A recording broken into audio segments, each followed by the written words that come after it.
Desde o Neolítico, pratica-se agricultura na Amazônia. O cultivo da terra no Brasil começou ali com paleoíndios. Dos agricultores brasileiros, mais de 1 milhão vivem na Amazônia. Deles, mais de 89% são pequenos, com áreas inferiores a 4 módulos fiscais. Quais seus maiores desafios sociais e econômicos? Quem defende seus interesses ou deseja seu desaparecimento?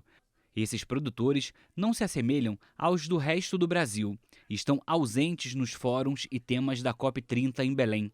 Sem direitos, eles são uma espécie ameaçada de extinção. E sem eles, a Amazônia passará ainda mais fome. Existem 748 cidades nos 551 municípios do bioma Amazônia.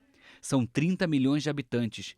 Quem lhes fornece frutas, leite, hortaliças, café, arroz, feijão, milho, mandioca, carne, ovos e outros alimentos são os agricultores distribuídos pela Amazônia. Não há como trazer de outras regiões. Custos e logística são proibitivos.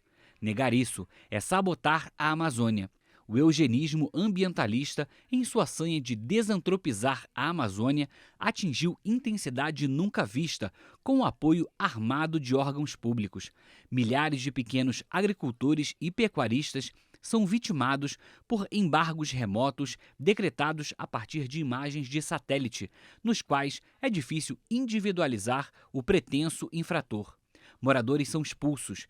Suas casas, currais e bens são destruídos sem direito à prévia defesa, inclusive de áreas sobre as quais há pretensão de extensão de terras indígenas ainda não homologadas. Sobre essa temática, o pesquisador Evaristo de Miranda conversa com Jorge Gonçalves de Souza, zootecnista. Ele foi vice-prefeito do município de Altamira, no Pará, presidiu a Associação Comercial de Altamira e hoje é o presidente do Sindicato Rural de Altamira, o Ciralta. Olá, bem-vindos ao Brasil Verde, um programa dedicado à sustentabilidade da agropecuária brasileira. E a agropecuária brasileira está presente na Amazônia. Há séculos ela está presente na Amazônia. Muita gente imagina a Amazônia como uma grande floresta vazia, não é? Mas isso é uma grande ilusão. Não é? Na realidade, na Amazônia, existem mais de 750 cidades. 750 cidades. Não é? E lá na Amazônia vivem cerca de 30 milhões de pessoas. Pessoas que precisam comer frutas, arroz, feijão, leite, carne, café, etc. E quem responde, atende, não é, a esse mercado local, devido inclusive aos problemas logísticos, são os agricultores da região. Existem cerca de 1 milhão de produtores da Amazônia e quase metade disso está no estado do Pará e enfrentam muitos desafios. Sobre isso, nós vamos conversar hoje com o Jorge Gonçalves de Souza. Ele é presidente do Sindicato dos Produtores Rurais lá de Altamira, no estado do Pará. Bem-vindo ao Brasil Verde, Jorge. Gratidão, Evaristo, por esse momento, para a gente poder levar ao nosso país e aos demais a realidade que nós vivemos aqui no Norte.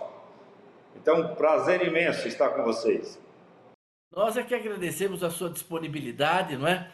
De trazer informações, esclarecimentos. Tem muita gente que nunca pôs o pé na Amazônia e fica dando palpite, falando, né? Gente que nem vive no Brasil, né? Mas antes da gente entrar no caso aí do bioma Amazônia, do Pará e até especificamente desse grande município que é Altamira, né? Jorge, conta um pouco para nós como é que foi a sua história, como é que você chegou, você já foi até vice-prefeito, né, de Altamira, onde é que você nasceu? Conta um pouco para as pessoas, para conhecer um pouquinho da sua história, e aí a gente entra no nosso tema. Evaristo, eu sou o 8º filho de uma família de mineiros que chegou no Pará dentro de um pau de arara 11 de setembro de 80.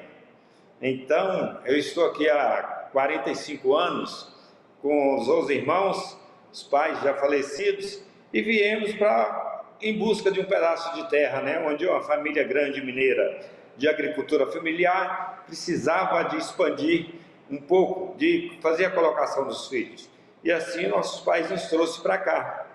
E cheguei aqui 11 de setembro de 80, ocupamos um pedaço de terra, ainda com 16 anos. Os primeiros trabalhos foi um trabalho braçal, né, com troca de serviços diárias com os vizinhos para a subsistência. Naquele momento muito difícil, né, a comercialização praticamente de nada, o que você produzia praticamente era o consumo, mas um pai que sempre nos conduziu de boa maneira, nos levou para dar continuidade aos ensinos.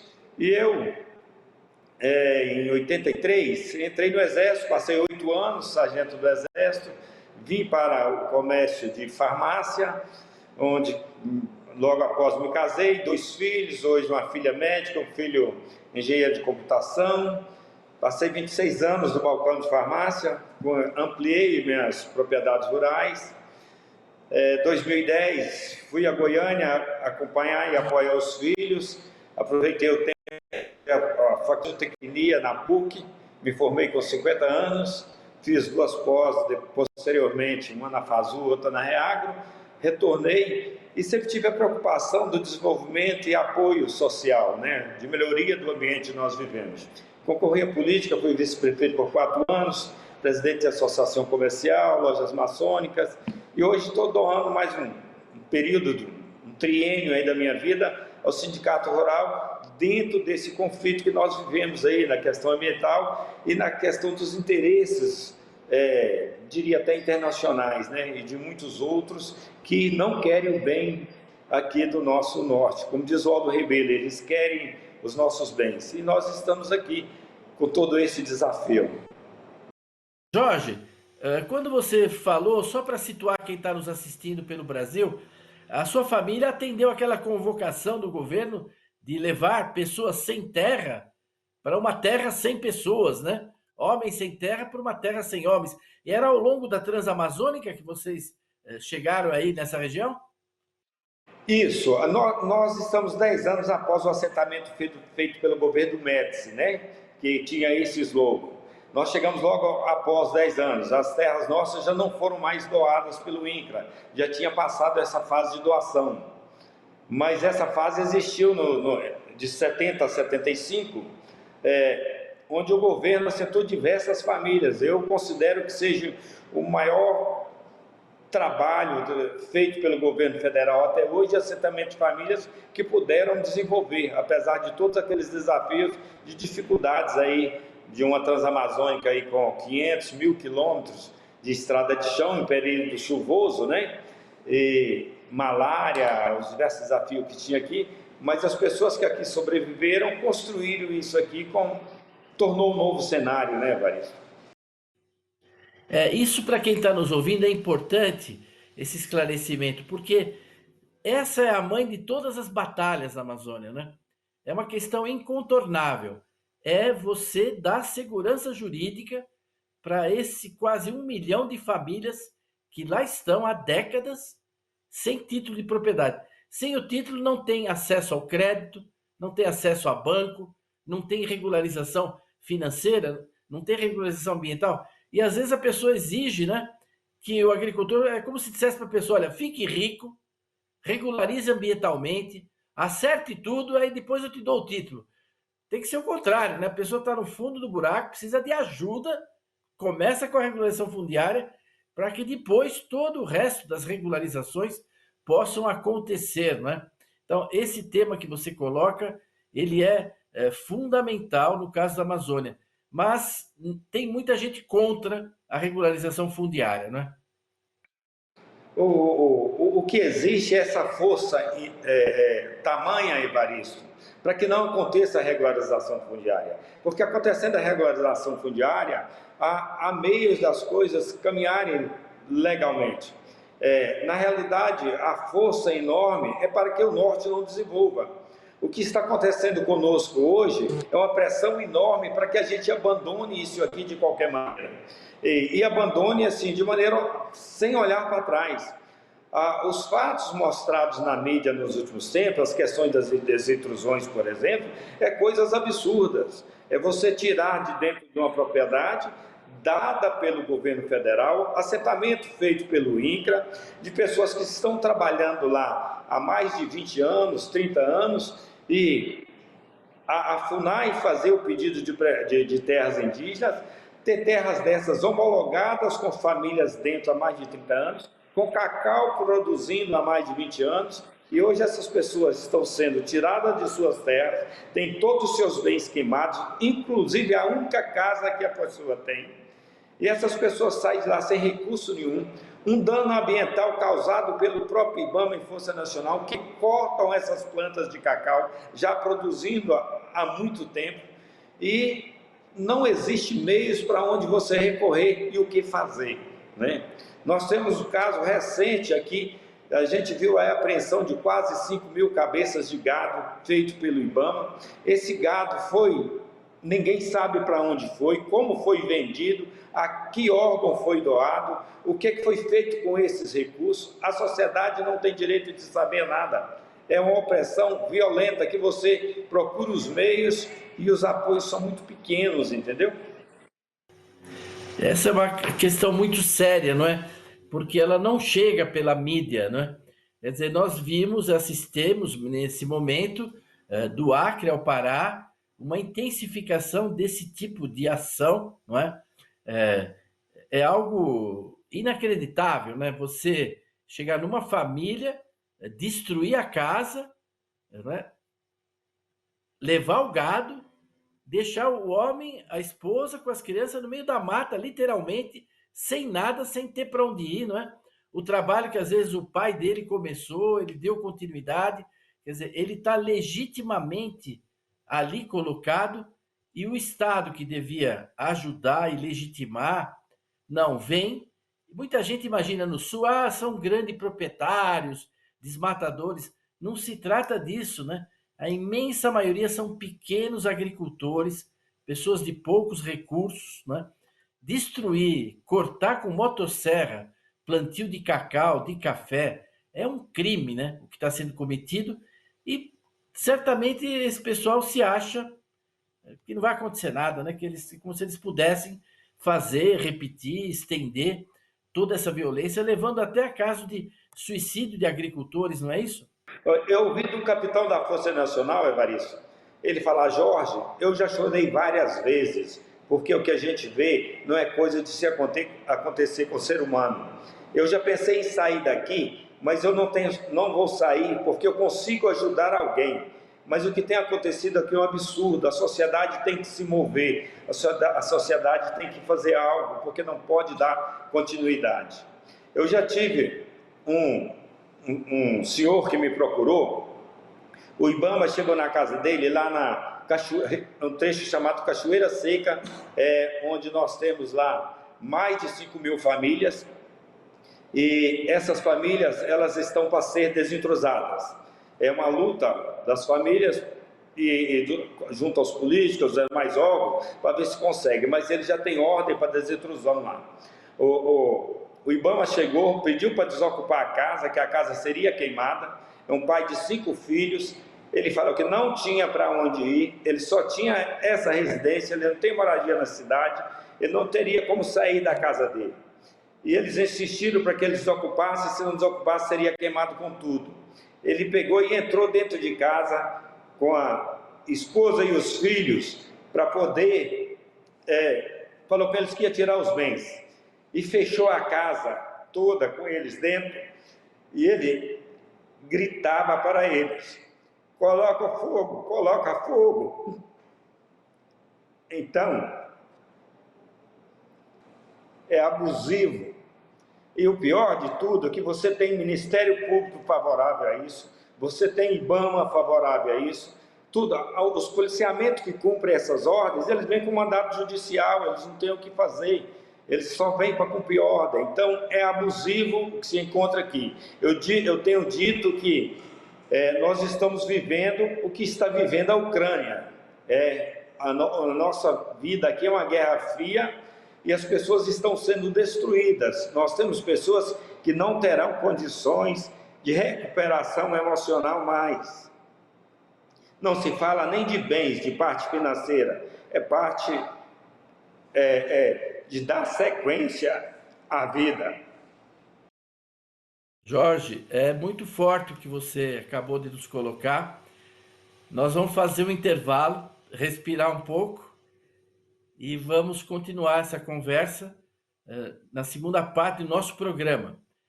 Vamos parar um minutinho e a gente já volta nessa entrevista com o Jorge Gonçalves, lá do Sindicato dos Produtores Rurais de Altamira. Até já!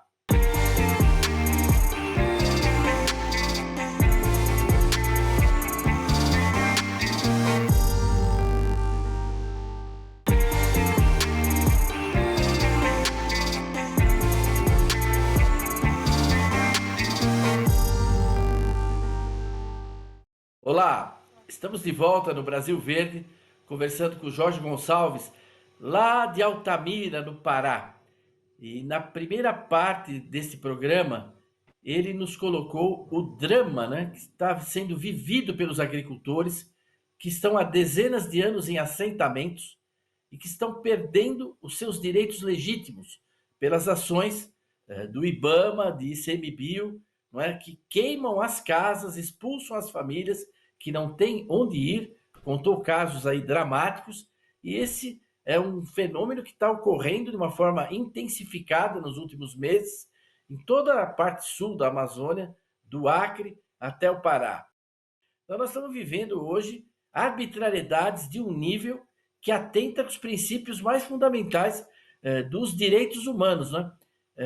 Como vocês estão lidando com essa situação com os agricultores? O que você acha que é fundamental de ocorrer? Nós temos em Altamira 159 mil quilômetros quadrados. A nossa área hoje, 90% dela são reservas, algum tipo de reserva ecológica, ou terra indígena ou reservas ecológicas, seja do ICMBio, Resex, as diversas que existem. E dessas 90%, dos 10% que sobram, nós temos aí 2% de água, e nós temos aí 2% das reservas individuais de cada propriedade, né, prevista por lei, ou aqueles que estão enquadrados dentro dos 50% ou 20%. No nosso entorno, nós temos a Paquissamba, tem Tunitatá e temos a Cachoeira Seca, todas essas áreas para fazer desintrusão de propriedades para assentamento da população indígena. Um ressalto: a população indígena não quer isso. A população indígena convive harmoniosamente com brancos há mais de 40 anos, há mais de 50 anos. São índios casados com brancos, as famílias estão juntas, mas eles insistem nessas demarcações e expulsar as pessoas de dentro. É uma situação muito grave mesmo que está se vivendo aí, né? É uma espécie de eugenismo, né, ambientalista, né, onde você quer eliminar, né, da sociedade os agricultores, né? Quer eliminar da região a agricultura. Ora, a posse brasileira da Amazônia é dada por essa presença humana ativa, não é? E mais ainda, destruindo toda uma construção de riqueza que foi feita aí na região. Eu acho que nós temos que continuar esse trabalho de informação para a opinião pública. Essas coisas têm que ser levadas para a COP, não é? Para essa COP 30, tem que se tomar conhecimento disso, né? De como atua nesse momento, parte pelo menos do que são as autoridades, né? Porque a autoridade quer dizer autor, a autoria. Eles são os autores disso, eles são os responsáveis por isso, né? E é impressionante a interveniência federal, né, sobre um estado, né? Ou pior ainda, sobre um município, né? Um município do qual vocês já retiraram, quer dizer, a federação já retirou dos munícipes 90% do território e quer retirar ainda mais, né? Então existe mesmo claramente ações que convergem para eliminar o agricultor, eliminar o desenvolvimento econômico tão necessário, né? Quer dizer, não chega ajuda para a saúde, não chega ajuda para a escola, para as crianças, não chega ajuda para o transporte, mas os meios alocados para combater os agricultores, como se criminosos fossem, são enormes, né? É uma desproporcionalidade entre o que o Estado faz, não é, pela população, para suas necessidades, e o que o Estado aloca de recursos para combater esses agricultores como se eles fossem criminosos, né? Nós temos, para você ter uma ideia, Evaristo, nós chegamos a ter assim, frotas de 5 helicópteros voando, tudo no mesmo dia, só para combater e impedir que o produtor trabalhe. Nós temos, se você ver a quantidade de viaturas de Força Nacional e de IBAMA, também, só caminhonetes para que façam isso. Eles têm já usado uma estratégia com os indígenas. Nós tínhamos aqui 34 aldeias indígenas nos territórios. Hoje são mais de 200 aldeias indígenas, porque o que eles estão fazendo? Eles estão pegando essas famílias e dividindo, mudando elas de local, e cada família dessa que ocupa a frente, eles criam uma nova aldeia. E isso tudo com o objetivo de fazer ocupar as áreas, independente da maneira como os próprios indígenas vão passar a viverem, que era acostumado a viver aldeados em grandes grupos. Eles estão levando eles para grupos pequenos, para ocupar outras áreas. E como que consegue isso? Ofertando, fazendo troca, oferecendo voadeiras, motosserra, uma série de ofertas para que os indígenas já aceitam isso. Alguns aceitam, né, ou fazem por serem corrompidos por aquele bem, né, não é o interesse deles em fazer isso, mas conseguem fazer essas fatias e multiplicar esse número de aldeias só com o objetivo de, não sei, causar impacto, fazer ocupação, expulsar as pessoas que trabalham nos locais. Graças a Deus que nós nunca tivemos atrito com os indígenas, toda a população de produtores, toda a população, você não vê uma reportagem que há atrito de índios e brancos dentro das diversas áreas. Mas em si as ONGs, conduzida pelo Ministério Público e diversos outros organismos, que traz tudo isso que é mostrado à mídia. Jorge, nós estamos caminhando aqui para o final do nosso programa e eu gostaria de passar a palavra para você deixar uma mensagem, não é, da situação que vocês estão vivendo. Recebam a nossa solidariedade de quem lida com o campo, trabalha no campo, mas eu deixo com você a palavra para você fazer as considerações que vocês acharem pertinentes aqui no final desse programa. O que nós gostaríamos de dirigir ao público brasileiro, que não acreditem em tudo aquilo que se vê, aquilo que se mostra lá fora, porque a verdade do Norte ela é muito pouco levada lá fora. Nós fomos a população do Norte, ela é uma população de imigrantes de todos os recantos do nosso país. Nós temos aqui todos os estados. Essa miscigenação constrói aqui uma cultura junto com os povos tradicionais, com os indígenas que estão aqui, todos convivem muito bem. Nunca, como já disse, nunca foi mostrado, nunca houve um atrito entre brancos e índios. E a gente faz aqui, sim, a sustentabilidade. Nós temos a preocupação imensa com preservação, nós temos também a preocupação com a preservação da humanidade. Nós produzimos aqui o melhor cacau ganho em todos os concursos internacionais, as melhores amêndoas dentro da Europa. As pessoas fazem isso com bastante dignidade. Nós fazemos aqui os arranjos florestais para que nós possamos manter, sim, a biodiversidade viva, inteira, intacta, entendeu? Nós mantemos as reservas de nossas propriedades, nós fazemos os diversos treinamentos para que os nossos produtores possam estar cada dia mais qualificados e produzir com responsabilidade. Então, nós precisamos que a gente se una na verdade do nosso país e que a gente continue a produzir e trazer dias melhores para a nossa população. E fazer o convite para que venha nos conhecer, passe, ver a diferença que existe do país, do estado do norte, dos estados do norte, ao sul e sudeste. Só falta em si a infraestrutura de qualidade de vida para a gente. Mas dentro de todas as dificuldades que a gente está aqui, a gente tem humanismo, a gente tem calor humano, a gente tem receptividade, a gente tem respeito, para que em si o povo do norte e o povo brasileiro se tornem com um só objetivo: desenvolver o nosso país cada dia melhor, para que todos possam viver com a palavra tão dita, que é sustentabilidade. Mas a gente tem dito, Evaristo, que preservar, viver do extrativismo, ele não traz sustentabilidade, porque ele não permite o desenvolvimento das pessoas com o extrativismo. O extrativismo não dá sustento alimentar para as famílias, para que eles possam se desenvolver e ter dias melhores. Então é preciso que nós tenhamos nesse tripé a responsabilidade de ambas as partes, o respeito em ambas as partes, e sim, a gente tem harmonia de desenvolvimento. Eu agradeço essa sua mensagem, as informações que você trouxe, né?